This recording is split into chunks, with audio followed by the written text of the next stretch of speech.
Баримтрын үзэгчдийн Улаанбаатарт 20 цаг болсон байна. Бид та бүхэндээ цагийн хүрд мэдээллийн хөтөлбөрийн 5 гарагийн дугаарыг студиэс шууд дамжуулан үзүүлж байна. Мэдээний эхэнд өнөөдөр үзүүлэх зарим мэдээний товчоос танилцуулъя. Манай улсад коронавирусын зөөвөрлөгдөн ирсэн тохиолдол 7-оор нэмэгдлээ. 6 хүн эдгэрч хөсүүтийн эмчилгээнээс дараагийн шатны совилор руу шилжлээ. Өнөөдөр Алтан булгийн бомбоор иргэдэн татан авч байна. 24 цагаас өмнө амжин 240 хүнээ хэлээр оруулахаар ажиллаж байна. Бид нар нийтдээ 2 өдрийн хугацаанд бол 590 орчим оюутныг бол татна гэсэн тооцоо байгаа. Хүүхдийн баяр угдсан шалгалтаар хугацаанд дууссан хаяг шошгын зөрчилд хадгалалтын горим алдагдсан 600 орчим зөрчил илрүүллээ. За эдгээр илэрсэн зөрчлийн дагуу зөрчлийн тухай хуулийн дагуу арга хэмжээг авч байгаа. Бүгд найрамдагтад ард улсын дотоод хэрэгт хөндлөнгөөс оролцохгүй байхыг тус улсын гадаад хэргийн яамнаас Америк нэгдсэн улсад дахин анхаарууллаа. Эдгээр олон бусад мэдээллийг та бүхэн өнөөдрийн цагийн үрдээр хүлээн авч үзээрэй. Тэгэхээр коронавируст халдварын батлагдсан тохиолдол 7-оор нэмэгдлээ. Ингэснээр манай улсад зөөвөрлөгдөн орж ирсэн коронавирус халдварын батлагдсан тохиолдол 148 болж байгаа юм а. Эдгээрээс 43 нь өнөөдрийн байдлаар идгэж халдвар төвчин судлалын үндэсний төвд 105 хүн эмчлүүлж байгаа гэсэн мэдээллийг өнөөдөр эрүүл мэндийн яамнаас өгсөн юм. Шинээр батлагдсан 7 тохиолдол нь бүгд Оросын холбооны улсаас ирсэн оюутнууд байна. Өчигдөр буюу 26-ны өдөр Москва Улаанбаатарын онгоцоор ирж тусгаарлагдаад байсан 6 оюутан, за өмнө тусгаарлалтанд байсан 1 оюутнаас давтан шинжилгээгээр халдвар илэрчээ. Тэгэхээр бидний энэ 21 хоног хянах энэ схем бол маш зөв байгааг харуулж байна. Нилээн бас хожуу илэрж байгааг бид бас анхаарах хэрэгтэй. За ингээд өнөөдөр бас сайн мэдээтэй 6 хүн эдгэрч хөсүүтийн эмчилгээнээс дараагийн шатны совилор руу шилжлээ. Эдгэрч гарч байгаа улсууд бол 14 хоногийн эмчилгээ хийгдсэн байна. Мөн Цагийн сургуулийн оюутнууд байна. Тийм учраас оюутнуудын дунд бол коронавирусын халдвар их байна. Шинээр батлагдсан тохиолдлууд нь бүгд гаднаас зөөвөрлөгдөн орж ирсэн. Халдвар илэрсэн 1 тохиолдол нь тусгаарлалтын 15-аас 16 дахь хоногийн давтан шинжилгээгээр илэрчээ.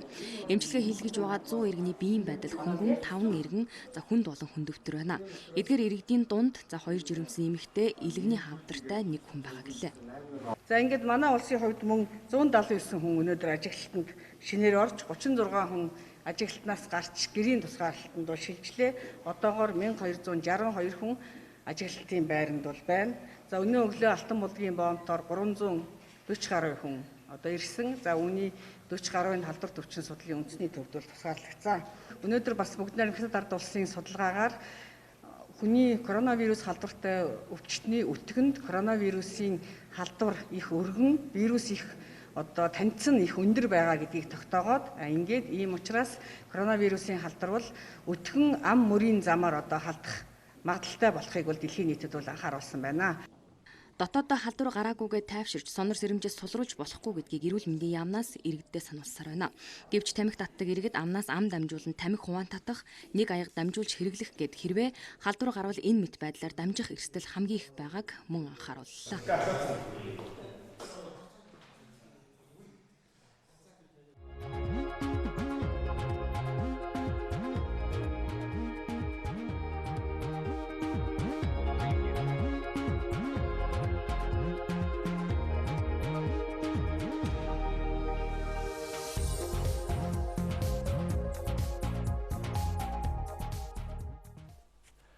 Алтан булаг хөлийн бомбоос манай сурвалжлага хэсэг мэдээ ирүүллээ.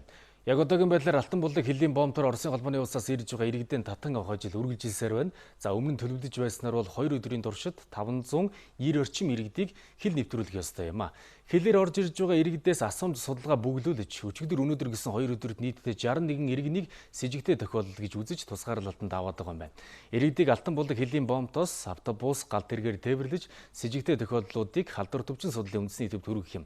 Харин бусад иргэнийг Улаанбаатар хотод 21 хоног тусгаарлах болно.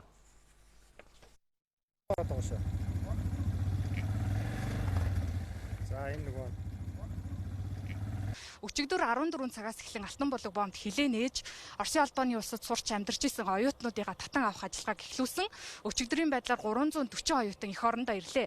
Тэдгээр иргэдийн 40-ыг нь с жигтэй тохиолдол гэж бүртгэж халдварч хүчин судлалын үндэсний төв рүү шилжүүлсэн байна. За үзэгч та бүхний харж байгаачлан эдгээр автобусанд болвол оюутнуудыг зөөвөрлж, тээвэрлж байгаа. Энэ автобусанд нийтдээ 36 оюутан сууна. За ачаа тээшийг нь бол ариутгаж халдваргүйжүүлэн ачаа тээшийг нь оруулах хэсэгт бол оруулна. Оюутан тус бүрийг бол ариутгал халдваргүйжүүлэлтийг хийж автобусанд тээвэрлэнэ. Энэ автобус Алтан булаг хилийн бомтоос хөдөлж Сэлэнг аймгийн Сүхбаатар өртөөн дээр очино. Сүхбаатар өртөөнд вагонд суулгаад вагоноосоо Улаанбаатар хот руу зорчих юм а. Улаанбаатар хотоос иргэдийг тусгаарлах байр руу хуваарлана гэсэн мэдээллийг бидэнд ирүүлсэн. Өчигдөр ороод бол 10 гаруй вагон Улаанбаатар руу хөдөлгөөн үлдлээ шүү дээ. За вагоны тухайд бол бас олон цагаар зарим тохиолдолд төр хүлээх асуудал гарч байна. Амьдрал дээр байгаа бэрхшээлүүд.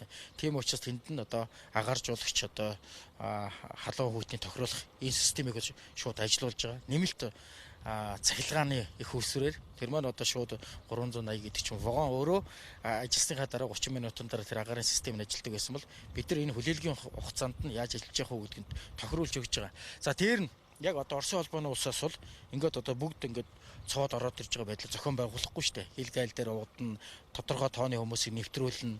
За ингэж яагаад бас тэр хил дээр ажиллаж байгаа Оросын талдаа ажиллаж байгаа хүмүүс маань үдийн цайны завсарлага энэ төргээ завсарлаад явчихж байна. Тэр хугацаанд нь бид нэг хүлээдэг. Тийм учраас энэ хүлээлгийнх нь хугацаанд нь яаж одоо чирэгдэл багтаагаар зохион байгуулах талаас нь анхаарч ажиллаад байгаа. Вагон дотор төмөр зүйн байгууллага ажилтнаас гадна мэргэжлийн байгууллага ажилт явж байгаа. Давхар судлаач 2 эмч ажиллаж байгаа. Явц тундаа ямар нэгэн байдлаар одоо өвчин шинжлэхийг илэрхийлэх гэдэг ч юм уу эсвэл одоо дотор нь явж байгаа зорчигчоос маань одоо эрүүл мэндийн шалтгаантай ч гэдэг юм уу ийм зүйл үүссэн үед нь эрүүл мэндийн байгууллага ажиллах гэсэн маань тэр даруйд нь үзээд тусгаалan явж байгаа вагондоо ялгаад ингээд аваад явчих юм. Тэгэхээр энд одоо бол 100 гаруй баг одоо бүрэлдэхүүн ингээд ажиллаж байна. Ажилчдынхаа аюулгүй байдлыг яаж хангаж ажиллаж байна? Та хоёр бол одоо ногоон бус дотор зогсоод ингээд ярьж байгаа. Бид нар ногоон бус дотор сөндлөнгөөс аюулгүй бүс шүү дээ. Энэ бүсээс л удирдлагаар хангаж байгаа. За яг голомтон дотор байж байгаа тэр тоосгон байшин дотор байгаа хүмүүс бол улаан бус дотроо байж. Өнөөдөр Алтан булаг хилийн бомбоор үрдэгдсэн байдлаар 240 гаруй иргэн эх орондоо ирнэ гэж мэдэгдсэн. 17 цагийн байдлаар 122 иргэн хил нэвтэрж амжснаас 21 иргэнийг с жигтэй тохиолд гэж үзэн нэмж тусгаарлаад байна. Иргэдийг Москва, Ирхүү, Тува, Казан, Новосибирск гэх мэт хотуудаас нислэгээр Улаан-удад авч ирж байгаа юм. Ирхүү хотод өглөө 6 цагт 40 оюутан, за тэр тусмаа цэргийн сургууль болон бусад сургуулиуд оюутнууд газардсан гэсэн мэдээлэл байгаа. За эдгээр хүмүүс нааш хөдөлгөөн үйлдэхэд нэг ойролцоогоор нэг 12 цаг зарцуулна. Тэгэхээр татаа авах ажиллагаа бол бидний төлөвлөж байгаагаар бол шөнийн 23 цаг, 24 цаг хүртэл явагдах байх. Гэхдээ өнөөдөр бид 00 цагт бол Монгол улсын хилийг бол хаана ингээд татаа авах ажиллагаа төгсгөл болохын өнөөдөртөө. За тэгээд энэ хугацаанд дотор л бид элчин сайдынхаа яамдаар болон консулын газруудаар ирсэн нэрийнх нь гаргасан судалгааны хүрээнд хийгдэж байгаа. Гэсэн хэдий ч бас зарим иргэд маань бүртгэл ороогүй ч гэсэн нааш хөдөлгөөн үйлдэл хил дээр ирж байгаа юм мэдээлэл байгаа. Бид нар нийтдээ бол 2 өдрийн хугацаанд бол нэг 590 орчим оюутныг бол татна гэсэн тооцоо байгаа. Гэсэн тийм тоомол нэмэгдэх тийм төлөв байна. Өнөөдрийн хувьд 24 цагаас өмнө амжиж хилийн цаана ирсэн бүх оюутныг татан авч амжихаар байна гэсэн мэдээллийг дөнгөж сая манай сурвалжлагч өглөө. Ингэснээр 2 өдрийн туршид 550 гаруй иргэнээ татан авахар байна. Иргэдийг хил нэвтрүүлэхэд тээвэрлэл тусгаарлалтын төлбөрийг урьдчилан төлсөн байх шаардлагатайг албаныхан онцолж байна.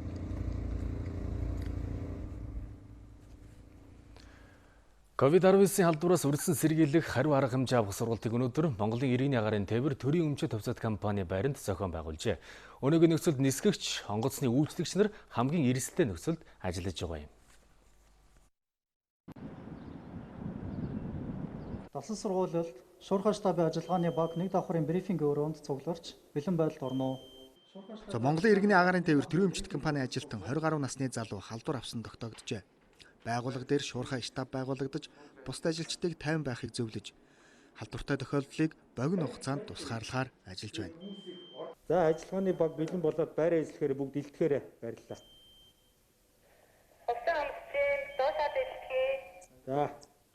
За шуурхай штаб богино хугацаанд хуралдсны дараа хамгаалалтын хувцастай эмч ирж халдвартай хүнийг тусгаарлана. Мөн өрөө болгоны үүд дээр нэг хүн зогсож албан байгууллагын хэмжээнд онц байдал зарлажээ. Мяд компани онцгой байдлын мэдээлэл холбооны багаас ярьжээ. Компаниас онцгой байдал зарласан үед удирдлагын багаас хуурилсан ажилтнуудыг байрлуулах газар байрлах болно. Энэ хэдийгээр сургалт чиглэлээ манай улс хамгийн эрсдэлтэй улс орны тоонд ордог. Дэлхийн эрүүл мэндийн байгууллагаас хийсэн сүүлийн судалгаагаар COVID-19 зөөвөрлөгдөж орж ирээд манай улсын иргэдэд халдварлах эрсдэл өндөр байгаа гэсэн олжээ. Компани тасралтгүй үргэлжлүүлэн ажиллах бэлэн байдал хэр байна вэ гэдгээ өөрсдөө үнэлт өгнө. Хоёрдугаар ажилтнуудаа бас цардахлаас адлын халдвараас хамгаалах бас ийм үүрэг зорилттой биелүүлж чадах нь одоо яг өнөөдрийн байдлаар нь гаргаж шалгах, цөөн хүнтэй ажилтнаар ажиллах тийм бүтцэд орж ажиллах одоо гэж турших ийм л зорилттой.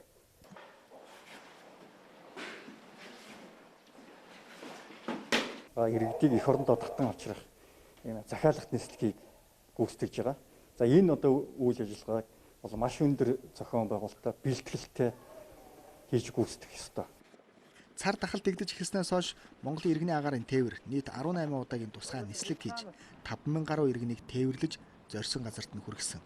Үүнээс 3,000 гаруй зорчигч нь гадны орноос эх орноо зорж ирсэн манай улсын иргэд байжээ. COVID-19 халдварын нийтлэг шинж тэмдэг ханиад томоотой төстэй боловч энэ шинж тэмдгүүд нь удаан үргэлжлэх хандлагатай байдгийг эмч мэргэжилтнүүд хэлж байна. Огт шинж тэмдэг илэрхгүй тохиолдож байгаа юм. Халдвар авсан 6 хүн тутмын нэг нь хүн дээр өвдөж амьсгалахад хүнд болох байдал ажиглагдж байгаа гэж байна. Коронавируст халдварын шинж тэмдэг нь өндөр халуурч хоолоо өвдөх. Манад батлагдаад байгаа тохиолдлуудын дийлэнх нь хөнгөн хэлбэр юм байна. Халдвар авсан монгол хүмүүст нийтлэг шинж тэмдэг илэрхээс гадна халуурхаасаа өмнө хамар бит үрж дотор мухаарах толгоо өвдөх шинж тэмдгүүд илэрч байна. Ийм ихний шинж тэмдэг илрээд 5-6 хоногийн дараа уушгинд нь хатгааны сүдэр бий болж байгааг хэлж байна.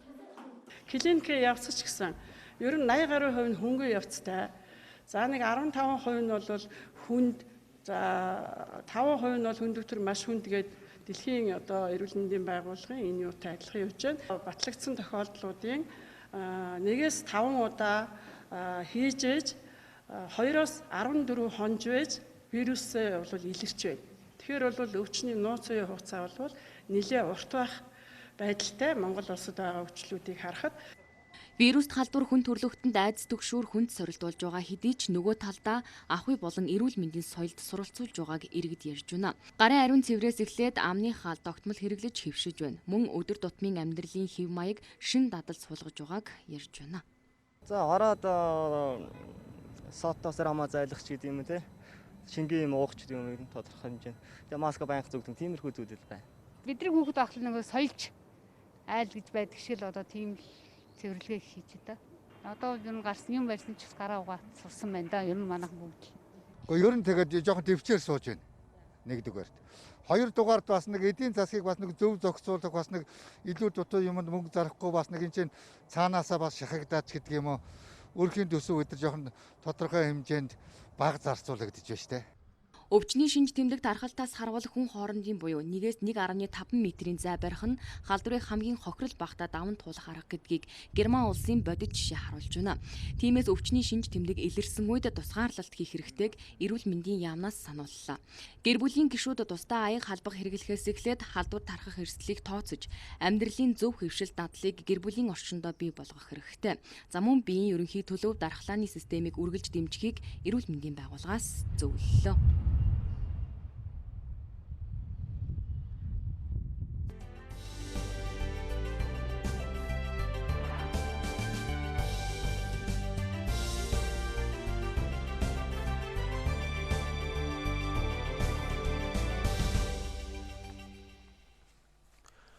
Дөнгөж сая бид та бүхэндээ COVID-19-тэй холбоотой багц мэдээллийг хүргэлээ. Хөтөлбөрийнхөө дараагийн хэсэгт анхаарлаа хандуулна уу.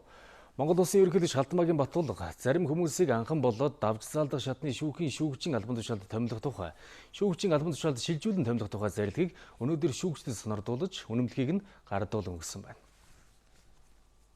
Монгол улсын ерөнхийлөгчийн зарилэг. Энэ үеэр Монгол улсын ерөнхийлөгч Батулга шүүгч нарыг өргөсөн тангарагтан үнэнчээр хууль ёсыг чандлан сахиж ажиллахыг онцгойлон захиж үг хэллээ. Хатуу үннийг хэлэхэд шүүгч засаглалын нэр хүнд өнөөдөр таар байна. Саяхан гэхэд хан уул дүүргийн шүүх салхитын мөнгөний ордын гих хэргийг шүүж шийдвэр гаргалаа. Тангараг өргөсөн 6 шүүгч энэ хэрэгт холбогдсноос 2 нь хорих ял авлаа. Шүүх засаглалын нэр хүндийг сэвдүүлсэн өөр бусад хэрэгүүд ч бас бий.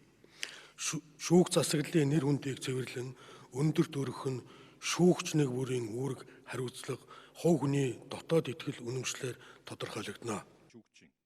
Монгол улсын ерөнхийлөгчийн зарилгаар зарим шүүгчийг шүүгчийн албан тушаалд шилжүүлэн томиллоо. Түүнчлэн 9 хүнийг нийслэл болоод дүүргийн Даргуул аймагт, нэр бүхий 29 хүнийг анхан болоод давж заалдах шатны шүүгчийн албан тушаалд, 3 шүүгчийг сум дундын шүүхийн шүүгчийн албан тушаалд томиллоо. Монгол улсын засгийн газрын ээлжид хурал өнөөдөр боллоо. Хуралдаанаар хэд хэдэн асуудлыг хэлэлцэн шийдвэрлсэн байна.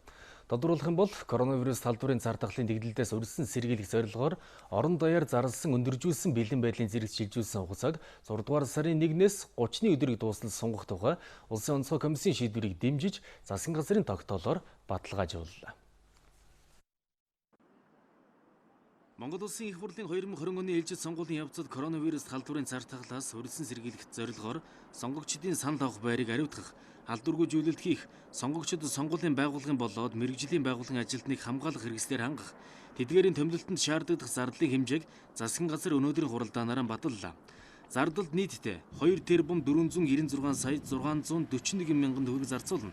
Түүнчлэн төрийн бус, өмчийн цэцэрлэг, ерөнхий боловсролын сургуульд хувьсах зардлыг нь хүүхдийн тоонд үндэслэн 2019-с 2020 оны хичээлийн жилийн санхүүжилтийг олгохоор засгийн газрын гишүүд дэмжин шийдвэрлэлээ.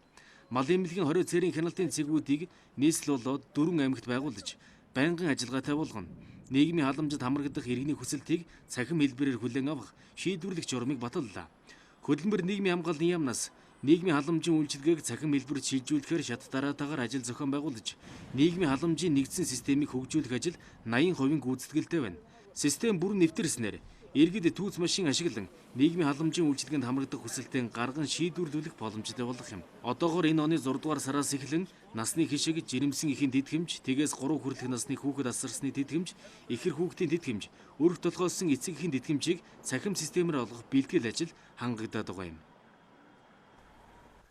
Мөн өнөөдрийн засгийн газрын хуралдаанаас нийгмийн халамжийн сангаас ахмад настан хөгжлийн бэрхшээлтэй хүнд олгох протез, ортопедийн болоод тусгай хэрэгслийн жигсаалд жишиг үн тогтоох тухай засгийн газрын тогтоолыг шинжилэн баталжээ. Протез, ортопед болоод тусгай хэрэгслийн жигсаалтыг шинчилж 9 төрлийн протезийг эрүүл мэндийн даатгалын сангаас санхүүжүүлэхээр тусгаж өгсөн байна. Жишиг үнийг инфляцийн өсөлт, зах зээлийн бодит үн ханш, үйлдвэрүүдээс ирүүлсэн саналыг үндэслэн холбогдох тооцоо судалгааг хийж одоогийнхоос 20-50% нэмэгдүүлсэн байна. Тогтоол шинжлэгдснээр үйлчилгээ үзүүлэх байгууллагууд төрөлжиж нийлүүлэх хэрэгслэр нэр төрлийн тодорхой болж, замун үйлчилгээний чанар хүртээмж сайжирч, халамжийн сангийн хөрөнгийг үр ашигтай оновчтой зарцуулах боломж бүрдэх юм а. Тогтоолыг хэрэгжүүлэхэд 2021 оны төсвийн ахмад насны болоод хөгжлийн бэрхшээлтэй хүний хөнгөлөлт тусламжийн зардалд нийтдээ 3.3 тэрбум төгрөг нэмж тусгах шаардлагатай болох юм а. За тэгвэл Чингис хаан музейн барилгын суурин ажил дууссан байна. Одоо барилга угсралтын ажил үргэлжилж байна. Өнөөдөр ерөнхий сайд хүрэлцэх бүтээн байгуулалтын ажлын явцтай танилцлаа.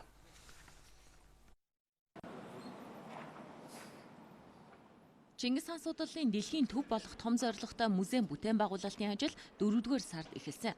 Хуучин байгалийн түүхийн музей байсан энэ газрыг хэнийгэн эрх мэдэлтэн авчих вэ гэсэн болгоомжлол олон нийтэд байсан юм. Тэгвэл одоо музейн 1-р давхрын угсралтын ажил үргэлжилж байна. Гүйцэтгэгч компани нь өдөр шөнө 2 ээлжээр 170 хүнээ бүтээн байгуулалтын талбайд ажиллуулж байгааг хэллээ. Газар шорооны ажил болоод угсралтын ажлыг өнөөдөр хүртэл 15% ажил хийгдээ явагдаж байна. Ерөнхийдөө бол бид энэ онд авахтаагаад 12 сарын 25 гэхэд улсын комиссыг ажилуулах төлөвлөгөөтэй ажиллаж байна. Манай компани бол ерөнхийдөө 100 монгол ажилчтай. Импортын материалууд дээр бас цаг хугацааны үед бол жоохон саатах тиймэрхүү асуудал гарч байна. Ерөнхий сайд хүрэлцэхийн санаачилгаар эхлүүлсэн энэ бүтээн байгуулалтын үр дүнд монголчууд Чингис хааны өв соёлын үзмрийг нэгд орд цуглуулах юм. Дэлхийн 30-аад оронд байгаа эд өлгийн зүйлийг музейн сан өмнөгт авахар болсон байдаг юм а. Чингис хаан музей нь Монголын анхны тулгар төр хүннү хүрний модон шаниугаас эхлээд 20-р зууны хаад язгууртны бүрэн түүхийг олон нийтэд хүргэн мөн хүүхэд залуучуудад Монголын бодит түүхийг таниулах сургалт судалгааны том бааз суурь болох юм. Тэгээ энэ музей бол одоо манай улсын түүхэнд бол одоо хамгийн том музей болно. Дэлхийн түүхэн ч гэсэн одоо бичигдэх ийм хэмжээний сайхан музей болно. Ард иргэд маань, өөр хүүхдүүд маань ирж одоо үзэж сонирхдаг, улсынхаа түүхийг үздэг. За дээр нь одоо гадаад дотоодоос ирж байгаа зочид төлөөлөгчнөө зочдод одоо Монгол ирээд бас үзэж харах юм их бага байдэн шүү дээ. Үндэснийхээ соёл урлаг энэ үүх түүхийг одоо олон түмэнд сурталчлах, нэг ялангуяа одоо залуу үе тэгээ одоо сурталчлах, үзүүлэх, харуулах, ойлгуулах, мэдрүүлэх явдал одоо маш чухал. Тэгээд энэ ажилд одоо энэ эзэн хааны музей бол их чухал үр гүйцэтгэнэ, Чингис хаан музей. Тэгээд дараа нь бид нар байгалийн түүхийн музейг бас бариад эхэлсэн байгаа юм гэж. Тийм ээ? Байгалийн түүхий бас одоо олон улсын хэмжээнд нийцсэн, жишг нийцсэн ийм сайхан байгалийн түүхийн музей байна. Дээр нь үндэсний урлагийн их театраа барья гэж байгаа шүү дээ. Чингис хаан музейн барилга нь нийт 9 давхар байх юм. Өмнө нь байгалийн түүхийн музей байрлаж байсан энэ газарт 2021 оны 2 дугаар улиралдаа багтаж Чингис хаан музей ашиглалтанд орох юм байна.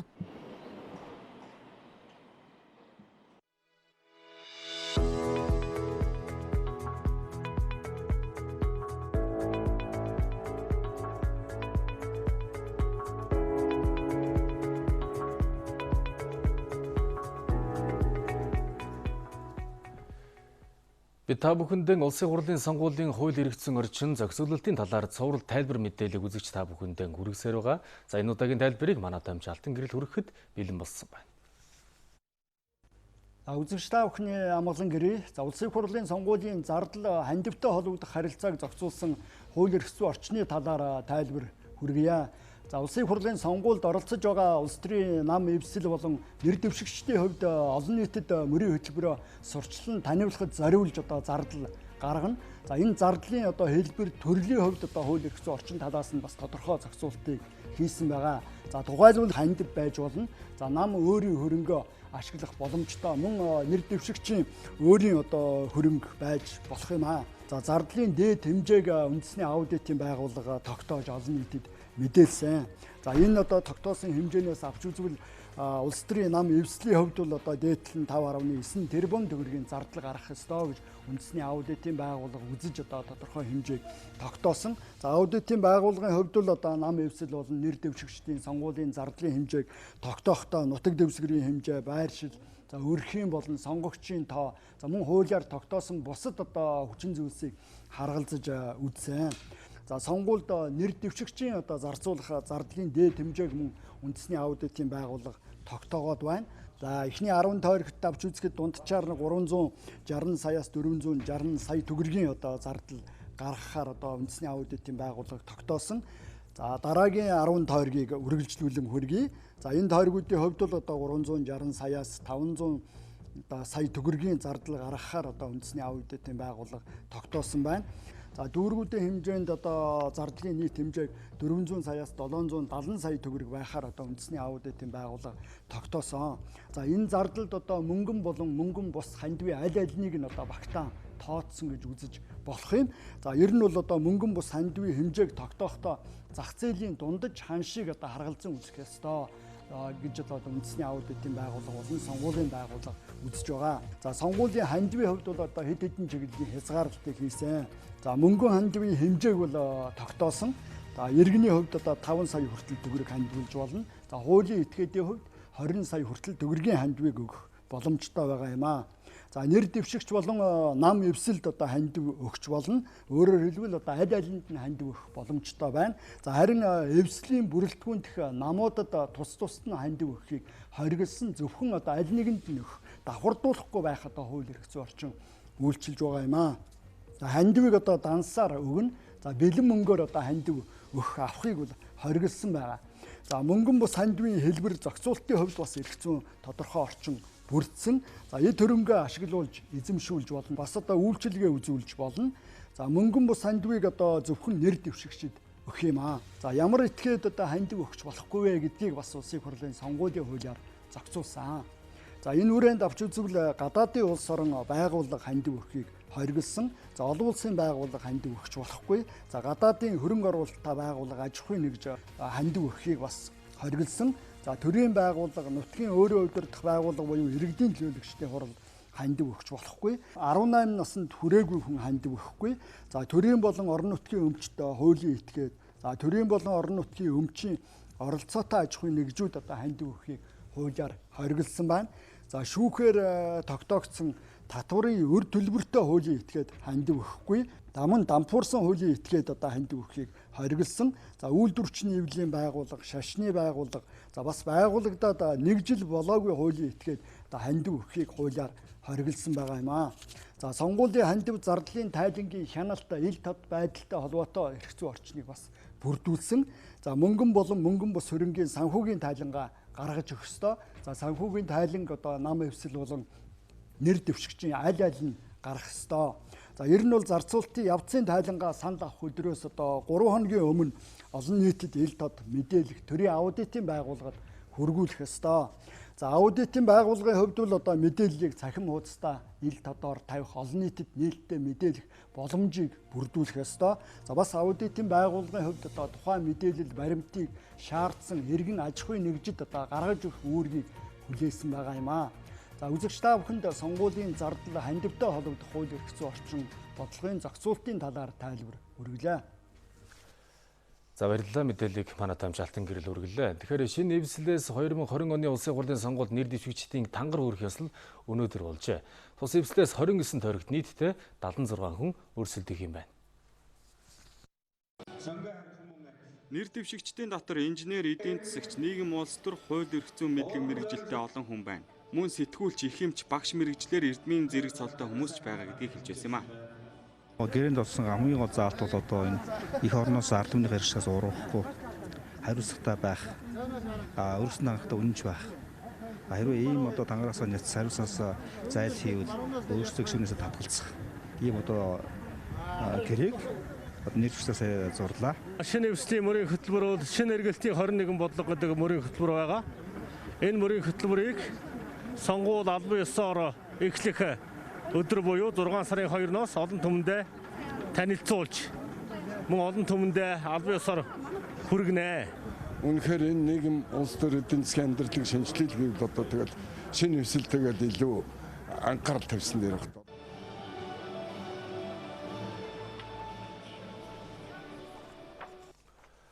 Авдар судлалын үндэсний төв өнөөдрөөс эхлээд өвчтний түүх бүртгэлийг цахим хэлбэрт шилжүүлж онлайнаар үйлчлэхээр болж байна. За ингэснээр давтан үзүүлэх цаг авахын тулд та заавал хөдөө орон нутгаас тус эмнэлгийг зорих шаардлагагүй, мөн хаанаас ч холбогдож бүртгүүлэх боломжтой болж байна гэсэн үг.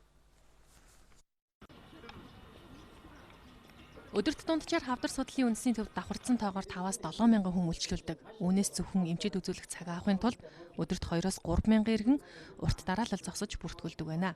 Тэгвэл өнөөдрөөс эхлэн давтан үзүүлж байгаа өвчтөн хаанаас ч холбогдож эх 7 хоногийн үзүүлэх цаг авах боломжтой болж байна. Ингэхдээ өөрийн өвчтний түүхийн дэвтэр, эрдэнэтгэн зураг зэргийг биедээ заавал авч явах шаардлагагүй боллоо. Одоо цусны холестерол гэдэг юм уу? Одоо өөх тос маань ингэж өөрчлөгдсөн. Хадрын маркер маань ихсээд байгаа юм байна, багасаад байгаа юм байна. Илгнийх нь задрал маань ингэж харагдаад өөрчлөгдөд ирнэ. Энийг цаг хугацаанд харьцуулан нэг зүйл дээр, нэг талбар дээр харах боломжтой болж байгаа. Ингэхлээр өвчтөн өөрийгөө хянах болцоотой болж байгаа. Тэгэхээр өвчтөн өөрийгөө хянаад ирнэ гэдэг чинь эмчилгээ үйлчлэгэнд хамтран оролцогч болж ирж байна. Урд нь бол ерөөсөө идэхгүй талаасаа байсан бол өвчтөн өнөөдрөөс эхлэн яаж ийнө гэхээр улсын эмнэлэгт үйлчлүүлж байгаа энэ өвчтнүүд маань өөрөөгөө өвчнийгөө хянах, өвчтнийхээ одоо тусламж үйлчлэгэнд оролцох боломжтой болж байна гэсэн. Улсын аль ч эмнэлэгт ингээд цаг аваад үзүүлэх хүндрэлтэй байлаа. Эмнэлэгт одоо 2 удаа ирдэг, эхлээд цаг авдаг, дараа нь үзүүлэх гэж ирдэг байсан бол одоо энэ систем нэвтэрснээр онлайнаар хүн одоо хаа байгаа дуртай газраасаа өөрийнхөө одоо регистрийн дугаарыг бүртгүүлээ, баталгаа утасны дугаараараа бүртгүүлээд одоо Авдар судлалын үндэсний төв цаг авах боломжийг өгч байгаа. Ингэснээр яах вэ гэхээр тухайн хүний цаг хугацаа хэмнэгдэн, зардал мөнгө хэмнэгдэн өнөөдөр баян үйлгийн архангаа дорндоос заавал ирэх шаардлага байхгүйгээр одоо Авдар судлалын үндэсний төв цаг авчих боломжтой. Цахим систем нэвтрэхийн тулд Авдар судлалын үндэсний төвийн сайтанд овог нэр, регистрийн дугаараа оруулснаар идэвхжин ийм цахим үйлчилгээг улсын эмнэлэг анх удаага нэвтрүүллээ. Бэлтгэл ажлыг 2 жилийн өмнөөс хийсэн байна. Цаашид цахим системийг хөгжүүлэх хэрэгцээ шаардлага байгаа гэдгийг албаныхан хэллээ. Програмаар шинжилэн байнга апдейт хийн, байнга шинжлэх ийм үйл ажиллагаанууд бол явагдана. За ер нь эрүүл мэндийн салбарт 2015 оноос эхлэн цахим эрүүл мэндийн төслүүд хэрэгжиж эхэлсэн байгаа. Ингэснээр бид нар одоо иргэдээ үйлчлүүлэгчээ цахимаар бүртгэдэг болсон. За мөн эрүүл мэндийн даатгалын систем цахимд шилжсэн. Ингэснээр бид нар бас эрүүл мэндийн даатгалын цэнхэр дэвтрээ бариад явдаг байсан. Мөнгөө төлөөл дээр нь тэмдэглэгээ хийлгээл тэрийгэ бариад явдаг байсан бол өнөөдөр цахимаар мөнгөөр шилжүүлээд шууд одоо регистрийнхаа дугаарыг хэлээд одоо ингээ эмнэлгийн тусламж үйлчилгээг аваад явдаг болсон. Монгол Улсын засгийн газраас 2019-с 2022 онд хэрэгжих цахим засаглал үндэсний хөтөлбөрийн хүрээнд төрийн байгууллагын үйл ажиллагааг хөгжүүлэхийг зорж байгаа. Энэ ажлын нэг хэсэг нь e-карт цахим системийг нэвтрүүлсэн явдал гэдгийг онцолж байлаа.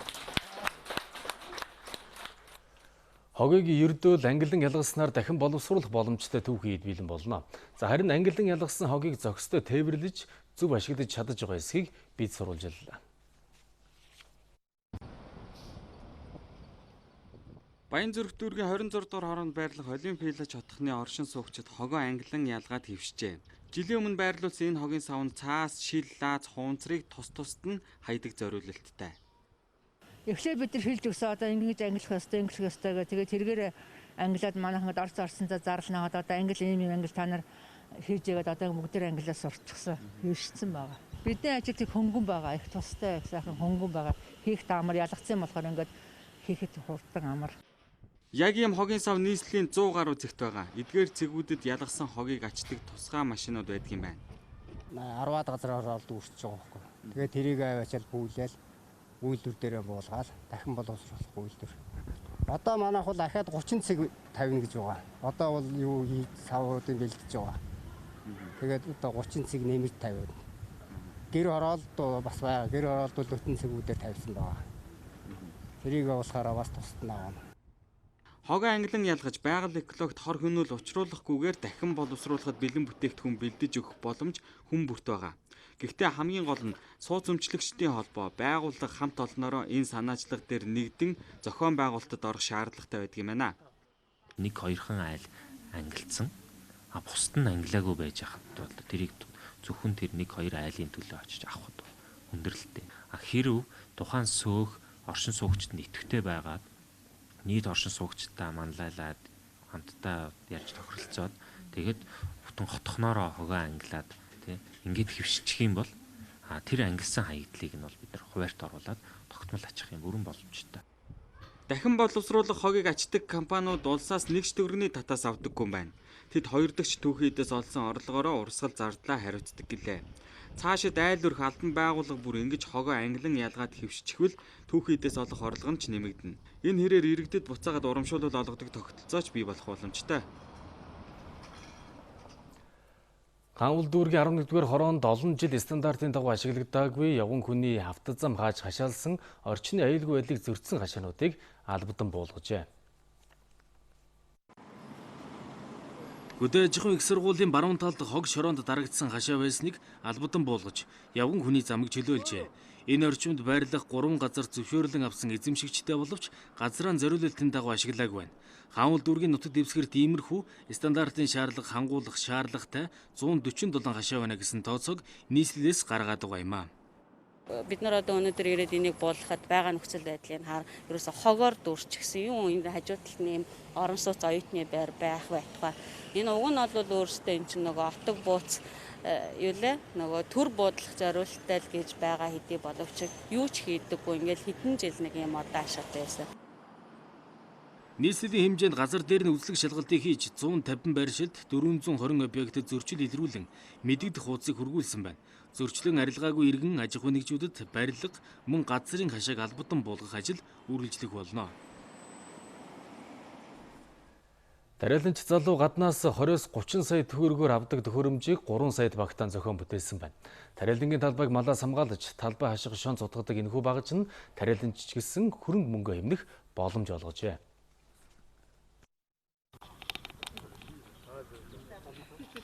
Энэ залууг Бат Сэнгэл гэдэг газар тариалангийн салбарт 20 гаруй жил ажиллаж байгаа түүний хувьд гар доорх материал ашиглан хашааны шон цутгах багажийг 4 сарын хугацаанд хийжээ. Өдөрт 200-аас 300 шон үйлдвэрлэх боломжтой энэ төхөөрөмж 3 сая төгрөгөөр бүтсэн. Яг ийм техникийг гадны улсаас импортоор авахд хамгийн багадаа 20 гаруй сая төгрөг байдаг. Хийх санаагаа олсон даруйда цахим орчинд судалгаагаа хийж бүтээсэн тухайгаа ингэж ярьлаа. Бидний ч одоо хамгийн гол асуудал нь болохоор одоо модон шонгоор талбай ашиж जैन. Тэгээд тэр маань хэдэн 4-5 жил болол ялзраад унах тийм багталтай. Төмөр шонгууд бол байна. Тэр нь болохоор хитрхийн ингэн бас л ерөн тэгэл их эрсдэлтэй шонгууд байдаг. Тэгээд энэ болохоор юу бетонын шон 4 ширхэг арматурын утастай тийм бетонын шон зогтөг. Одоо блок зогсож байгаа тал адилхан тоосох зогсож байгаа тэгж үйлдвэрлэдэг юм багч хийсэн. Түүний бүтээсэн техникээр зузаан нэмгэн 2 төрлийн шон үйлдвэрлэх боломжтой. Ердөө гар доорх материал болох цемент, хайрга, арматурын утас ашиглажээ. Энэ техникийг бүтээхээс өмнө өөр бусад техник хэрэгслийг засаж хэлбэх, өөрчлөх зэргийг хийдэг байсан тухайга ярьсан юм а. Тариаланч хүнд цаг алдалгүй ургацаа хураахан чухал учраас шаардлагатай гэж үзвэл бүхий л нөөцийг ашиглах хэрэгтэйг тэрээр хэлсэн юм а. Бидний юу хэрэгжилж байгаа техникүүд чинь зарим нь бол яг бидний хэрэглэхэд бас тохирно. Зарим нь бол бас тохирохгүй. Одоо жишээлбэл энэ сайжруулж байгаа энэ хөрс боловсруулах багж гэхтэл юу штэ. Оросын нөгөө К700 трактор зориулсан дүүжин байдаг. Тэгээ өөрөө энэ чинь маш хүнд жинтэй. Тэгээд одоо энийг чинь болохоор бидний юу штэ Канада, Америкийн тракторууд дээр энийг холбохоор холбож болохгүй. Яг эцсийн дүнд бол тариаланч бидний чинь одоо авах ургацал өндөр л байвал тэгэл тэр хэрэгжилж байгаа одоо өөрчлөсөн техникүүд маань бол нэлийн их үр дүн өгчээсэн л дээ. Малчит тариаланчдын хооронд газар бэлчээрийн маргаан тасардаггүй. Энэ байдлаас гарах гарцвал хашаажуулалт. Монгол Улсын засгийн газраас өнгөрсөн жилээс эхлэн тариалан эрхлэгчдэд дэмжлэг үзүүлэх зорилгоор тариан талбайг хашаажуулах ажлыг эхлүүлсэн. Өнөөдрийн байдлаар 705 га газрыг ашигласан байна. Өчигдөр өрөө Сэлэнг аймгийн Алтанбулаг суманд ойн хээрийн төмөр гарсан байна. Урдчилсан байдлаар 5 га талбай шатжээ. Өглөөний 9 цагийн үед онцгой байдлын албаагчид төмрийн тархалтыг зогсоод чадсан байна. За одоо төмрийг бүрэн унтраахаар ажиллаж байгаа юм байна. За манай сурвалжлагчийн газар дээрээс нэрвсэн мэдээллийг одоо та бүхэнтэй үзүүлье. Урдшинийн 22 цаг 45 минутанд авсан бичлэгийг үзэгч та бүхэн харж байна. Сэлэнг аймгийн гал унтраах аврах 36 дугаар ангид ойн хээрийн төмөр гарсан дуудлага ирлээ. Төмөр сумын төвөөс 60 км-ийн урагшаа Алтанбулаг сумын эвцэгт гарсан байна. Онцгой байдлын байгууллага, байгаль орчин, тухайн орон нутгийн цагдаагийн байгууллагын хамтарсан пост ажиллаж байгаа хяналтын зэг. За хяналтын зэгээс бол одоо тэнд төмөр гарсан байна гэсэн ийм мэдээлэл ирсний дагуу бол манай одоо онцгой байдлын албан хаагчдсан байна. Яаралтай зөвлөр тохио аваад одоо амарчсан албаагчдсан байна шүү дээ. Яаралтай зөвлөр тохио аваад ингээд тухайн төмөр дээр ажиллахаар хөдөлж байна. За эндээс бол ерөнхийдөө аймгийн төвөөс бол нэг 80 гаруй км газар явж төмрийн эцэг дээр очино. Тэгээд бол тэнд очиод одоо нөхцөл байдлыг судлаад эргээд одоо наашаа мэдээлэл өгөх ёстой. Гал төмрийг унтраахын тулд Сэлэнг аймгийн 24 албан хаагч орон нутгийн иргэд ажиллаж байна. Хэрвээ төмөр газар авсан бол хүч нэмэгдүүлэн ажиллана гэдгийг Сэлэнг аймгийн онцгой байдлын газрын дарга ярьлаа. 13 сумд бол эрсдэлтэй байдаг юм. Тийм учраас бол одоо байнгын бэлтгэл бэлэн байдалтай байж байгаа хэрэгтэй. Дээр нь бол манай албан хаагчтай үед бол байнгын энэ ойрын төмөртэй яваад сурчсан одоо ийм албан хаагчд байж байгаа. Та бүхэн сайн харж ирсэн ингээд цуглаад л ингээл гараад л явна. За ер нь бол би энэ албан хаагчдаар нэг зүйлд махдаг. Энэ албан хаагчд энэ одоо байгалийн баялаг гэхтэй ийм одоо Монгол улсынхаа хойд хилийг ингээд хамгаалж байгаа. За ялангуяа байгалийн эрсдлээс хамгаалж байгаа энэ албан хаагчд маань бол энэ тэргүүн игнэндээ ухах юм чадвартай ийм одоо эрсдэл таах чадвартай ийм албан хаагчд байгаа. Манай улсын ойн сангийн 25% нь Сэлэнг аймагт хамаардаг. Тиймээс хаврын хуурай шилтийн үе ихэлсэн тул гал төмөр гарах эрсдэл өндөр байгаа юм а.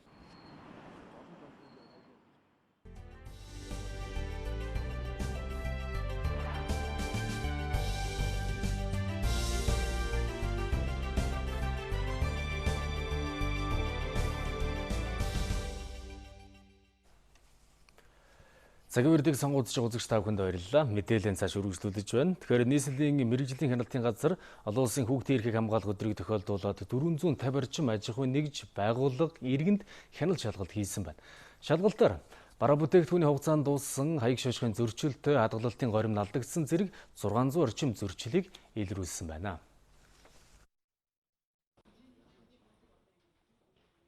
Хяналт шалгалтаар хадгалалтын горим алдагдсан 34 кг хүнсний бүтээгдэхүүнийг устгаж 30 аж ахуйн нэгжид 29 сая, 35 иргэнд 8.6 сая төгрөгийн шийтглийн арга хэмжээ авч зөрчлийг арилгажээ. Ковид-19 сар тахлын үед импортын бараа бүтээгдэхүүний нийлүүлэлт багасгаж, иргэдийн худалдаа авалт буурсантай холбоотой хугацаанд дууссан хаяг шошгын зөрчилтэй бараа бүтээгдэхүүн нэмэгдсэн гэдгийг албаныхан хэлж байна. Зөрчлүүд маань бас ямар газрууд дээр гарсан бэ гэдгийг дурдвал энэ Алтан жолоо импекс компани Сансар 8 супермаркетын хүүхдийн бэлгийн багцад орсон хайрбоо чихрийн шошгын мэдээлэл бол бас зөрчилтэй. Хоум Плаза компани бэлгэнд бооснаас Силхөрүүд Крэд гэж компани 5 төрлийн чихэр ийм бас шошгын мэдээ одоо хаяг шошгын мэдээ бол зөрчилтэй байсан байж байгаа. За мөн энэ Nano гэж компани нэг төрлийн одоо энэ чихэр ногоон одоо чихэр бол бас ийм шошгын зөрчилтэй байсан. За энэ шошгын зөрчилтөд одоо хүнсний бүтээгдэхүүнийг одоо хүнсний худалдаанаас буцаан татаа авалт хийлгүүлж за одоо бас альбай хоол хүнстэй болон гарах эрсдлээс ингэж өрчин сэргийлж ажилласан байж байгаа. Илэрсэн нийтлэг зөрчилд ажилтнууд нь эрүүл мэндийн үзлэх шинжилгээнд хамрагдаагүй, хан таазнаас нь ус гоожиж хөгцөрсөн, дотоод хяналтын журмаа мөрдөөгүй зэрэг зөрчлүүд гарсан байна.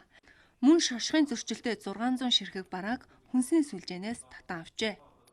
Энэ илэрж байгаа зөрчлөлөр бол энэ Болор тайж, Жасун Смарт, Централ Экспресси, Макс XM, Исек Групп, Райл Ресурс, Mongolia гэдэг энэ компаниуд дээр бол энэ зөрчлүүд илэрсэн байгаа. За эдгээр илэрсэн зөрчлийн дагуу зөрчлийн тухай хуулийн дагуу арга хэмжээг авч байгаа. Тиймээс иргэд бүтээгдэхүүн худалдан авахдаа хаяг шошго үйлдвэрсэн огноог сайтар харж сонголтоо хийхийг зөвлөж байна. Хүүхдийн эрхийг хамгаалах өдөртэй холбоотой сурвалжлага хүүхдийн бэлгэний чихрийн агуулмж сэдвээр үргэлжилж байна. За иргэд хүүхэд баярлуулж байна гэд аль нэг дэлгүүрээс уудтай бэлэг шууд сонгоод авчгадаг. Гэтэл энэ нь хүүхдийн эрүүл мэндэд хор болох ус их хэмжээний чихрийн агуулмжтай байгааг мэрэгжлийн хүмүүс тайлбарласаар байдаг үлээ. Өөрөөр хэлэх юм бол зөвхөн нэг ууд бэлгэнд хагас килограмм орчим элсэн чихэр буюу 130 ширхэг йод агуулгадж байгаа тухай бид хүндлээ. За энэ бол гадуур хүнсний дэлгүүр худалдааны төвүүдээр нийтлэг борлуулагдж байгаа хүүхдийн хүнсний бэлэг. За Дэлхийн эрүүл мэндийн байгууллагаас сургуулийн насны хүүхэд өдөрт одоо дээд тал нь 35 г элсэн чихэр буюу 7 ширхэг одоо йодын хэрэглэхийг зөвлөдөг. За гэтэл зөвхөн энэ бэлэгний элсэн чихэрний одоо агуулгыг тооцоод үзэхээр хагас сэл орчим элсэн чихэр буюу 130 ширхэг йодон агуулгадж байна. За энэ бол одоо хүүхдүүд их хүрсийн баярын одоо 1-2 өдрүүдэд нийтдээ 18 өдрийн элсэн чихэрний хэрэглээгээ зөвхөн энэ бэлэгнээс авж байгаа тооцоолол юм а. Өөрөөр хэлбэл хүүхдэд зориулсан нэгэн амттанд 10-аас 20 өдрийн элсэн чихрийн хэрэглээ агуулгадж байна. Жишээлбэл манайд нийтэг худалдаалж байгаа шоколад за хүүхдийнхаар бодох юм бол одоо жишээлбэл бид нар 7 ширхэг йодон гэж үзэх юм бол ер нь дээдл нь 10 хамгийн доод нь ихэд 10 өдрөөс дээшээ хэмжээний нүрс усыг бол агуулж ийн гэсэн үг. За дараагийн бас нэг бүтээгдэхүүн гэх юм бол йогуртууд байдаг. За нэг импортоор орж ирж байгаа йогуртуудаас гадна манай үндэсний үйлдвэрлэлийн йогуртууд маань бас нүрс буюу сагрын агуулмж аягүй өндөртэй. Тараг маань өөрөө нэг одоо нийлмэл нүрс ус байгаа боловч дээрээс нь нэмэлтээр гоёонт оруулах гэж элсэн чихрийг зөндөө их нэмдэг. Энэ бас эргээд эрсдэл үүсэх нөхцөл болж байгаа. Хүн амын хоолт ижээлийн хамгийн сүүлийн судалгаагаар нэг ангийн сурагчдын 60-аас 80% нь шүдний өвчлөлтөд илүүдэл жинтэй байгааг тогтоосон. Энэ бол хүүхдүүд чихэрлэг хүнс тогтмол хэрэглэж байгаагийн нэг нотолгоо. Илүүдэлжин болон тархалалт нь ирээдүйд чихрийн шижин, зүрх судас, хоол боловсруулах эргэтэн зэрэг олон төрлийн өвчнөд иргэдтэй болохын нэг дохио юм а. Бол хэрэг та хүүхдтэй эмэлчлэг өндөртэй чихэр агуулсан хүнс их өгöd хамбал хүүхд маань цадчихж байгаа учраас одоо жишээлбэл энд ямар ч нөгөө уураг ногоо янз бүрийн байхгүй боловч энэ маань 2600 ккал авч ийн гэдэг нь хүүхд маань цадцсан учраас юу ч идэхгүй. Тэгэл хоол идэхгүй байгаа учраас өлөө дараа яваад байгаа учраас цаагаар нөр шимт хичээлийн дотолд орох. Тэгээ шимт хичээлийн дөрөөлт үүсэх нэг шалтгаан бас бол. Зарим эмээ өвөө аав ээжүүд загаанцуудаа яах вэ гэд хүүхэдтэй амттан авч өгсөөр байдаг. Түүнчлэн зурагтаар рекламдаж байгаа амттныг сайн гэж итгээд аваад өгчөгдөг. Эсвэл хүүхдээ уйлангууд нь хүссэн амтныг нь аваад өгчөгдөх зуршилтай байдаг. Гэтэл тухайн бүтээгдэхүүнд хэр хэмжээний чихэр агуулгадж байгааг анзаардаггүй байна. Мэдж байгаа хэдий ч яадгүй хүүхд амттан дуртай байдаг учраас бид их хэмжээгээр одоо нэг дор чихэрлэг ихтэй бүтээгдэхүүнийг багцлж байгаад ингээ хүүхдтэй бэлэг биш нөгөө талаасаа бас эрүүл мэндийн одоо тодорхой хэмжээгээр одоо эрсдэлд оруулах, дархлах, сулруулах юм бэлдэж өгöd байдаг. Хэтрүүлэн хэрэглэсэн тохиолдолд бол хүүхдийн эрүүл мэндэд асар их сөрөглөлтэй. Хүүхдэд өгөх бэлэгний сонголт 5-10 жилийн өмнөхтэй харьцуулахад хэд дахин нэмэгдсэн. За тухайлбал насны ангиллаар нь тоглоом, ном дэвтэртэй ухаалаг бэлэгний багцууд гаргасан байна. Энэ сурвалжлагаар бид хүүхдэд хүнсний бэлэг өгөхдөө доторх орц найрлагыг нь сайтар уншиж, чихрийн агуулмжийг нь тооцоолж, зохистой хэмжээнд хэрэглэхийг уриалж бэлтгэлээ. 1999 онд байгуулагдсан зохиомж дээд сургууль энэ хичээлийн жилээс эхлэн боловсрол, соёл, эрх зүйн дээд сургууль нэртэйгээр үйл ажиллагаа явуулахаар сургалтын хөтөлбөрөөр үргэлжүүлж байна. Боловсрол, соёл, эрх зүйн дээд сургууль нь бакалавр, магистрийн нийтдээ 20 гаруй мэргэжлээр эзэлт авна. Энэ хичээлийн жилээс эхлэн дээд боловсролын чанарын шинжилгээний бодлогын хүрээнд дээрх мэргэжлүүдээс гадна хууль зүйн мастер доктор бэлтгэхээр сургалтын цар хүрээг нь тэлж байна.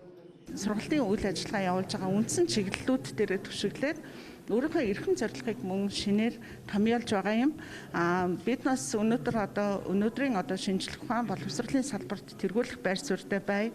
Бүтээлч арга зүйд суурилсан шинэлэг технологиор сургалтын үйл ажиллагааг явуулъя. Чадварлаг мэрэгчлэнүүдийг бэлтгэе. Мэрэгчлэнүүд маань мөн мэрэгчлэлтэй чадварлаг байхаас гадна ёс суртахууны өндөр төлөвшөлтэй байх нь зүйтэй юм а гэсэн ийм зорилгоодыг эрхэм зорилготой тусгаж өгсөн байгаа. Цэцэрлэгийн багш, соёл урлаг, кино телевизийн ажилтан, сэтгүүлч, төрийн захиргаа, банк санхүү зэрэг мэрэгчлэр өнгөрсөн хугацаанд 4,000 гаруй боловсон хүчин бэлтгэжээ. Олон жил зохиомж гэдэг нэрээр явсан. Гэхдээ боловсрол, соёл, эрх зүйн дэд сургууль тийм. Тэгэхээр яг сургуулийн үйл ажиллагаа чиглэлээс хамаарч нэр солигдож байгаа болохоос ш нэр солигдлоо гэдэг оюутнуудын харилцаа ч юм уу сургуулийн сургалтанд ямар нэгэн нөлөөлөх юм байхгүй. Нийгмийн эрчимтэй хөгжлийн шинэ орчинд сургуулийнхаа хөгжлийн хэдийн зорилгыг тодорхойлож, ийхүү зохиомж дэд сургууль нь боловсрол, соёл, эрх зүйн дэд сургууль болон өргөжиж байна. Улсын жишгт нийцсэн боловсролын цогц бодлогын хүрээнд өдөр ичнээ хөрөг сургалтаар 400 гаруй багш мэрэгжилтнээ бэлтгээд байна.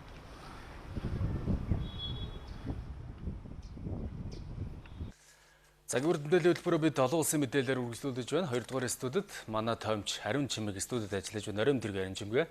Оройн тэрэг. За олон улсын мэдээнийхээ эхэнд хоёулаа COVID-19-тэй холбоотой мэдээлэл, за тэр дундаа COVID-19 үеэр улс орнууд эдийн засгийн бас ямар арга хэмжээ авч байгаа талаар мэдээлэл өгөх гэж байна. Тэгэхээр Франц улс автомашин үйлдвэрлэлийн салбартаа олон тэрбум еврогийн татаас олох гэж байгаа юм байна. Тэгэхээр Ариун Чимэг, энэ нь ер нь цар тахлын дараах үеийн эдийн засагт анхаарж байгаа бодлогын бас нэг хэсэг гэж бас ойлгож болох уу? Тэлгүй яах вэ? За ер нь өнөөдөр дэлхийн ихэнх улс орнууд COVID-19-ийн дараах үе шат гэсэн ийм нэр томьёолыг гаргаад энэ хүрээнд авч хэрэгжүүлэх арга хэмжээ бодлогоо зорилтоо тодорхойлцгож байна.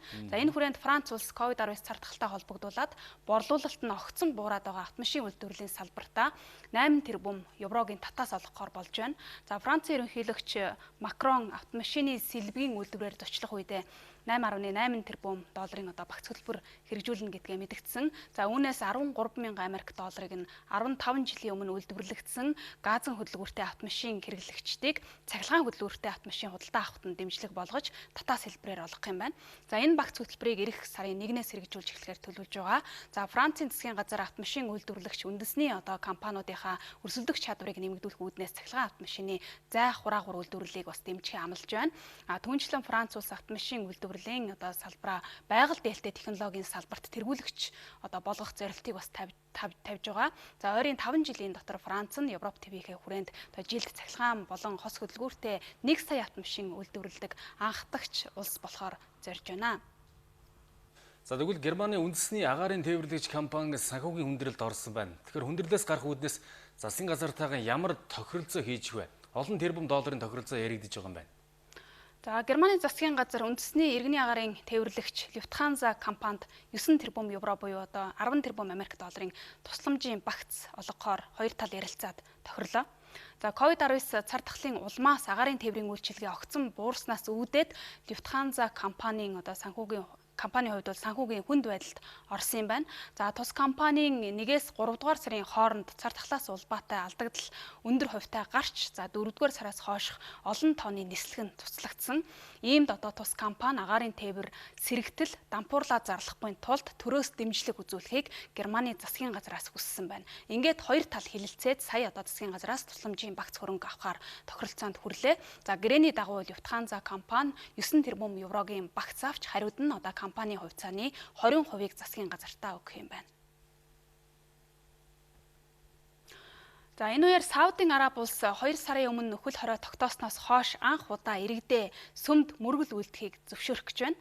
За тус улсын шашны бүх сүм 5 дугаар сарын 31-ээс эхлээд мөргөлчдийг хүлээж авах юм байна. Гэхдээ исламын шашинтнуудын ариун Мекка хот мөргөлчдийг хүлээж авах хараахан болоогүй гэж Саудын эрх баригчид мэдээллээ. За тус улсын эрх баригчид ирэх 6 дугаар сарын 21-ээс Мекка хотын хөл хоройг сулруулахаар төлөвлөж байгаа юм байна. За Саудын Араб нь COVID-19 цар тахлын дэгдэлтээс урьдчилан сэргийлэх үүднээс өнгөрсөн 3 дугаар сард сүмүүдээ хааж мөргөлчдийг сүмд мөргөл үйлдэхийг хориглосон. За энэ нь исламын консерватив үзэл санаа баримталдаг улсын хувьд бол тэр бүр тавиад байдаггүй хөл хорой болсон. За сүүлийн мэдээгээр Саудын Арабид коронавирусны халдварт 76,000, нас барсан 411 тохиолдол бүртгэгдсэн байна. За Японы засгийн газар коронавирусны халдвараас урьдчилан сэргийлэх үүднээс эмнэлгийн хангамж бүрдүүлэх болон байгууллага аж ахуйн нэгжүүдэд татаас олгох үүднээс бас 1.7 тэрбум Америк доллар зарцуулахаар баталсан байна. Тус улсын засгийн газар цар тахалтай тэмцэх үйл ажиллагааг санхүүжүүлэх үүднээс баталсан нөөцийн сангаас энэхүү хөрөнгийг гаргахаар өчигдөр шийдвэрлэлээ. Уг хөрөнгөөр амны хаалт нэг удаагийн бэйли хамгаалах хувцас зэргийг үйлдвэрүүдээс худалдаа авч коронавирусны халдвартай өвчтнийг хүлээн авч байгаа аж ахуйн нэгжүүдэд татаас хэлбэрээр олох юм байна. Өөрөөр хэлэх юм бол хувийн зардал нь өндөр гарч байгаа халдварын шинж тэмдэг нь ноцтой хэмжээнд илэрсэн өвчтнийг хүлээн авч байгаа эмнэлгийн байгууллагуудыг төрөөс дэмжих юм бодлогыг Японы засгийн газар баримтлаж байна. За ковид-19 үед улс орнууд эдийн засгийн болоод бусад ийм арга хэмжээнүүдийг авч байгаа юм байна. Тэгвэл ковид-19-ээс гадна дэлхийн бусад орнд ямар үйл явдал чухам олонний анхааралд байна өрийн жимгээ? За сүүлийн өдрүүдэд бүгд найрамд Хятад улсад болж байгаа хууль тогтоох дээд байгууллагын хоёр хуралд олон улсын хувьд бол хамгийн их анхаарч байна. Яагаад гэвэл энэ хурлаас бас гарах гол шийдвэрүүд олон улсын анхаарлын төвд байдаг ийм сэдвүүд байгаа учраас бас олон улс энэ хурлын үр дүнг хүлээж харсан гэж байна. За бүгд найрамд Хятад улс хэрв Бээжин, Хонконгод үндэсний аюулгүй байдлын шинэ хууль батлагдвал Америкийн нэгдсэн улс 20 арга хэмжээ шинээр хэрэгжүүлнэ гэсэн цагаан ордны албан тушаалтны мэдээллийг эсэргүүцлээ. За Хятадын гадаад харилцааны яамны хэвлэлийн төлөөлөгч Америкийн нэгдсэн улс Хятадын дотоод хэрэгт хөндлөнгөөс оролцохоо зогсоох хэрэгтэй. Вашингтон Хятадын эрх ашигт нь харьцуулахаар үйлдэл гаргавал шаардлагатай хариу арга хэмжээг Бээжингийн хувьд бол авахд бэлэн байна гэдэг ийм байр суурийг илэрхийлж байна. Өнгөрсөн 7 хоногт бүх Хятадын ардын төлөөлөгчдийн их хурлын нээлтэнд Хятадын засгийн газар Хонконгод аюулгүй байдлын шинэ хууль хэрэгжүүлэхээр хуулийн төслийг оруулж ирж байгаагаа зарласан. За уг хууль нь Хонконгийн аюулгүй байдлыг хангахад Бээжингийн оролцоог эрх зүйн хүрээнд хүлээн зөвшөөрөх зорилготой гэж Хятадын хэвлэлд онцолж байгаамаа. Харин Америкийн нэгдсэн улсын үндэсний аюулгүй байдлын зөвлөх Роберт О. Брайан Бээжин аюулгүй байдлын шинэ хууль баталснаар Хонконгийн автономт эрх дуусгуур болох эрсдэлтэй хэрвээ энэ хуулийг батлах юм бол Хятадд 20 арга хэмжээ авахд хүрнэ гэж мэдэгдсэн юм а. Хятадын засгийн газар нэг улс хоёр систем бодлогын тууштай баримтлаж үндэсний тусгаар аюулгүй байдал, ашиг сонирхлон хамгаалахын зэрэгцээ Хонконгтой холбогдолтой асуудалд гадны ямар ч хөндлөнгийн оролцоог эсэргүүцэх болно. Харин Хонконгийн ардчлалыг дэмжигч зарим иргэн энэхүү хуулийг батлахыг эсэргүүцэж жагсаж байна. Гэхдээ Хонконгийн хэв журмынхан үмийн самуун дэгдээхээс сэргийлж 100 гаруй хүнийг саатуулж хамгаалалт гаргажээ. Хонконгийн ерөнхий захирагч олон нийтийн эсэргүүцлийг намжаах үүднээс уг хууль зөвхөн үмийн самуун дэгдээгч жижиг бүлгүүдийг хэв журамд сахиулахад чиглэсэн. За олонхын эрх ашигыг хамгаалах, Хонконгийн эрх чөлөөг хамгаалах ийм зорилготой хууль гэдэг ийм байр суурийг илэрхийлж байна. За Хятадын засгийн газраас санал оруулсан уг хуулийн төслийг маргааш ардын төлөөлөгчдийн хурлын хаалтын хуралдаанаар хэлэлцэн батлах төлөвтэй байна. Оросын албаны улсын ерөнхийлөгч Владимир Путин дэлхийн 2 дугаар дайнд нацист Германыг ялсны түүхт 75 жилийн он цэргийн парадыг эх сарын 24-нд зохион байгуулахар болсноо мэдээллээ. Оросын холбооны улс жил бүрийн 5 дугаар сарын 9-нд зохион байгуулдаг уламжлалт цэргийн парадаа энэ жил цар тахлын улмаас хойшлуулад байсан юм а. За энэ жилийн парадыг үзэгчтэй зохион байгуулах эсэх мөн гадны өргөцсөн өндөр дээд төлөөлөгчид оролцох эсэх нь одоогийн байдлаар тодорхойгүй байна. Оросын албаны улсын ерөнхийлөгч өчигдөр Батлан хамгаалахын сайд Сергей Шойгутай цахим хурал хийхдээ Оросын ард түмэн цар тахлын оргил үеийг давлаа гэдгийг онцлоод эх сарын 24-нд цэргийн парадаа зохион байгуулах бэлтгэлийг хангахыг Батлан хамгаалахын сайддаа үүрэг болгожээ. Мөн ялалтын баярын хүрээнд болдог томоохон үйл ажиллагааны нэг нь өвгшгүй мөнхийн хороо хүндэтгэлийн жагсаал байдаг. Энэ хүндэтгэлийн жагсаалыг 6 дугаар сарын 26-нд зохион байгуулахаар төлөвлөж байна. Оросын холбооны улс ялалтын 75 жилийн он цэргийн парадад Монгол, бүгд найрамд Хятад улс, Америк, Герман, Франц зэрэг дэлхийн 30 гаруй улс орны төр засгийн тэргүүн нарыг урьсан байгаамаа. За тэднээс Энэтхэг, Франц, Куб, Венесуэл зэрэг улс орны эрх баригчид 75 жилийн он цэргийн парадад оролцсон гэж урилгад албан ёсны хариу өгснийг Кремль өнгөрсөн оны 8 дугаар сард мэдээлж байсан. Гэхдээ цар тахлын үедээ давхцаж байгаа учраас урагдсан зочдоос хин нь оролцох нь тодорхой болоогүй байгаа юм байна. За Оросын холбооны улс улс үндсэн хуулиндаа өөрчлөлт оруулахар болсон. Үндсэн хуулинд өөрчлөлт оруулах эсхийг шийдэх бүх нийтийн санал асуулгыг өнгөрсөн 4-р сард явуулах байсан боловч мөн л одоо цар тахлын улмаас хойшлуулсан байгаа. За уг санал асуулгыг эх сард зохион байгуулж магадгүй байгаа юм байна. За ажиглагчид ерөнхийлөгч Путин бүх нийтийн санал асуулгаас өмнө эдийн засгийн зогсонг байдал, аялал жуулчлалын хориг хязгаарлалтаас улбаатай ард иргэдийнхээ бухимдлыг намжаах үүднээс цэргийн парадыг зохион байгуулахаар шийдэх шиг боллоо гэж таамаглаж байна. Европын холбоо COVID-19 цар тахлын дараа эдийн засгаас сэргээх хөтөлбөр танилцуулах гэж байна. Европын комисс цар тахлын дараа Европын холбооны эдийн засгийн сэргэлтийг дэмжих үүднээс татаас олгох, зээл өгөх, баталгаа гаргах зэрэг олон хувилбартай 1.80 еврогийн дүнтэй багц хөтөлбөрийг өнөөдөр танилцуулах юм байна. Энэхүү 1.80 еврогийн багц төлөвлөгөө нь COVID-19 цар тахлын сөрөг нөлөөнд хамгийн их хохирол амссан улс орнууд болон салбаруудыг дэмжих 450 сая гаруй хүн амтай Европын холбооны нэгдсэн зах зээлийг хамгаалахад чиглэх юм байна. Европын холбооны гишүүн 27 улс орон цар тахлын дараа эдийн засгийн томоохон хямралтай нүүр тулах эрсдэлтэй гэж эдийн засагчид нь тооцож байгаа. Тухайлбал үр зээл ихтэй, аялал жуулчлалын салбараасаа эдийн засаг нь ихээхэн хамааралтай байдаг Итали, Грек, Франц, Португал, Испани зэрэг улс орнууд эдийн засгаас сэргээхэд тун хүнд байдалтай тулгарна гэж тооцож ийхүү эдийн засгийн дэмжлэг үзүүлэх хөтөлбөрийг хэрэгжүүлэхээр төлөвлөж байна. Үзэгчдээ өнөөдөр олон улсын хүрээнд анхаарал татж байгаа гол үйл явдлын мэдээлүүдээс танилцууллаа. За баярлалаа Ариун Чимгээ. 5 гарагийн олон улсын мэдээллийг манай таймч Ариун Чимг өглөө. Одоо харин та бүхэнд бид сэрэмжлүүлэг мэдээллийг хүргэх гэж байна. Тэгэхээр өнөө маргааштай баруун болоод Төвийн аймагуудын ихэнх нутгаар харин 29-нд нутгийн төв хэсгээр 30-нд нутгийн зүүн хагаст бороо болон уулаараа нойтон цас орж эрс сэрүүсч газар тариалангийн бүс нутгаар хөрсөн дээр цочир хүүтэрч салхишуургатай байхыг онцгойлон анхааруулж байгаа юм аа. Ингээд мэдээний төгсөл та бүхэн нийт нутгаар цагаар мэдээлэлдэн анхаарлаа хандуулна. Үлгэд шөндөө 2 өдөртөн 11 градус дулаан. Улаангомд шөндөө 4 өдөртөн 17 градус дулаан байна. Ховдод шөндөө 4 өдөртөн 13 градус дулаан. Алтайд шөндөө 4 өдөртөн 7 градус дулаан. Улаанстайд шөндөө 5 өдөртөн 11 градус дулаан. Тосон цэнгэлд шөндөө 1 өдөртөн 6 градус дулаан. Баянгорт шөндөө 9 өдөртөн 17 градус дулаан. Мөрөнд шөндөө 2 өдөртөн 8 градус дулаан. Хатгалд шөндөө 4 градус хүйтэн өдөртөө 5 градус дулаан. Цэцэрлэгт шөндөө 5 өдөртөө 8 градус дулаан. Хар хоринд шөндөө 7 өдөртөө 13 градус дулаан. Арбахарт шөндөө 9 өдөртөө 17 градус дулаан. Булганд шөндөө 3 өдөртөө 8 градус дулаан. Дархан хотод шөндөө 5 өдөртөө 10 градус дулаан. Эрдэнэт хотод шөндөө 2 өдөртөө 7 градус дулаан байна. Чойрт шөндөө 10 өдөртөө 27 градус дулаан.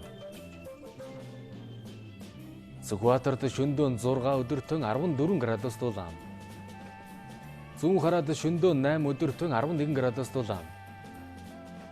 Зүүн модод шөндөө 8 өдөртөө 15 градус дулаан. Багнуурт шөндөө 7 өдөртөө 18 градус дулаан. Чингис хотод шөндөө 10 өдөртөө 28 градус дулаан. Барууртод шөндөө 11 өдөртөө 28 градус дулаан. Чавсанд шөндөө 12 өдөртөө 30 градус дулаан. Мандалговд шөндөө 11 өдөртөө 26 градус дулаан. Далан затадад шөндөө 15 өдөртөө 27 градус дулаан. Хамбогдод шөндөө 17 өдөртөө 30 градус дулаан. Сайн шандад шөндөө 13 өдөртөө 31 градус дулаан. Замын үдэд шөндөө 11 өдөртөө 30 градусын дулаан байх бол нийслэл Улаанбаатар хотод шөндөө 10 өдөртөө хур дундас орж 17 градус дулаан байна.